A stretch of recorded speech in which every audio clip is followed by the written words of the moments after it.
തീർച്ചയായും അമൃത, സ്വയം ന്യായീകരിക്കുക മാത്രമല്ല ഇന്നലത്തെ പ്രതിഷേധത്തോട് അദ്ദേഹം വളരെ വിമർശനാത്മകമായ സമീപനം സ്വീകരിക്കുന്നു, അല്ലെങ്കിൽ അതിനെയും അധിക്ഷേപിക്കുന്നു എന്ന് തന്നെ പറയേണ്ടിയിരിക്കുന്നു. ഇന്ന് അടൂർ ഗോപാലകൃഷ്ണൻ സ്വീകരിച്ചിരിക്കുന്ന നിലപാട് 3 മാസം പരിശീലനം നൽകണം ഈ സർക്കാർ പണം നൽകുന്നവർക്ക് എന്നതിലാണ്. അതിന് അദ്ദേഹം പറയുന്നത് സിനിമയുടെ അക്ഷരജ്ഞാനവും ഒക്കെ വേണം, അതൊക്കെ അറിഞ്ഞിരിക്കണം, അല്ലെങ്കിൽ ഒരാളുടെ പേരിൽ പണം കൊടുത്തു കഴിഞ്ഞാൽ മറ്റൊരാൾ സിനിമ ചെയ്യുന്ന സ്ഥിതി ഉണ്ടാകും. നല്ല ഉദ്ദേശത്തോടു കൂടി തന്നെയാണ് താൻ പറഞ്ഞത്. സിനിമ എടുക്കാനുള്ള ആഗ്രഹം മാത്രം പോരാ, അതിന് വിദഗ്ധരായവരുടെ ട്രെയിനിങ് വേണം.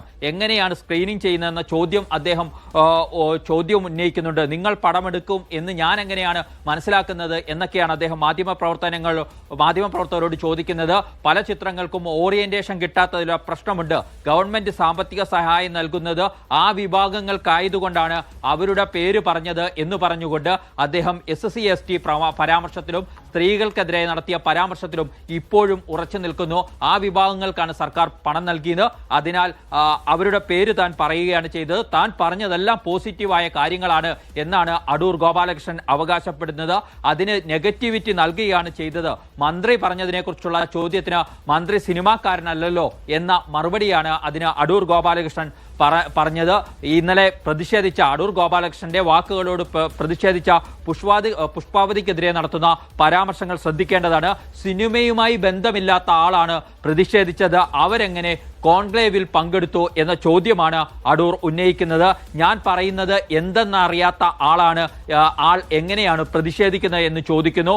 ശ്രദ്ധിക്കപ്പെടാൻ വേണ്ടിയാണ് ആ പ്രതിഷേധം നടത്തിയത് എന്ന പരിഹാസവും അധിക്ഷേപവും ഒക്കെ അടൂർ ഗോപാലകൃഷ്ണൻ തന്റെ വിശദീകരണത്തിലും നൽകുന്നുണ്ട്. തനിക്കെതിരെ പരാതി വന്നതിനെക്കുറിച്ച് തനിക്കെതിരെ കേസെടുത്തോട്ടെ എന്ന നിലപാട് അടൂർ സ്വീകരിക്കുന്നുണ്ട്. ഒപ്പം പറയുന്നത് നേരത്തെ തന്നെ സൂചിപ്പിച്ചിരുന്നു, ഒരാൾക്ക് സർക്കാർ പണം അനുവദിക്കുന്നു, മറ്റൊരാൾ സിനിമ എടുക്കുന്ന രീതിയുണ്ട്.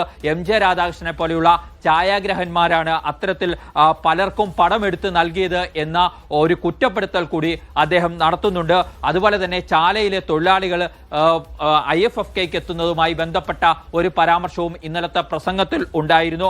അതിലും ഉറച്ചു നിൽക്കുകയാണ്. അതിനെതിരെ തൊഴിലാളികൾ പ്രതിഷേധിക്കാൻ പോവുകയാണ് എന്ന് പറഞ്ഞപ്പോൾ അവർ ഇടിച്ചു കയറിയതല്ലേ, ഞാൻ അത് തന്നെയുള്ളല്ലോ പറഞ്ഞിട്ടുള്ളൂ. അന്നത്തെ ലൈംഗിക ദൃശ്യങ്ങളായിരുന്നു അന്നത്തെ ആകർഷണീയത. അത് കാണാൻ വേണ്ടി ചാലയിലുള്ള തൊഴിലാളികൾ ഇടിച്ചു കയറിയെന്നാണ് ഞാൻ അന്ന് മനസ്സിലാക്കിയത്. അതാണ് പറഞ്ഞത്. വാണിജ്യ സിനിമ എടുക്കാൻ വേണ്ടിയല്ല സർക്കാർ ഫണ്ട് ഉപയോഗിക്കേണ്ടത് എന്ന് FDCയോട് കൂടി ഇന്ന് അടൂർ ഗോപാലകൃഷ്ണൻ പറഞ്ഞു വെക്കുന്നുണ്ട്. താൻ അധിക്ഷേപിച്ചു എന്ന രീതിയിലാണ് ഇന്നലത്തെ പ്രസംഗത്തെ മാധ്യമങ്ങളിൽ വന്നത്. അത് തെറ്റാണ്. അതുകൊണ്ടാണ് താൻ ഈ ഘട്ടത്തിൽ വിശദീകരിക്കാൻ തയ്യാറാകുന്നത് എന്ന കാര്യം അദ്ദേഹം പറയുന്നുണ്ട്. ഒപ്പം സർക്കാർ ഫണ്ട് ഉപയോഗിച്ച് സിനിമ എടുക്കുമ്പോൾ അത് മുൻപരിചയമില്ലാത്തവർക്ക് ട്രെയിനിങ് കൊടുക്കണം എന്നതാണ് താൻ ഉദ്ദേശിച്ചത് എന്ന് പറയുന്നുണ്ട്.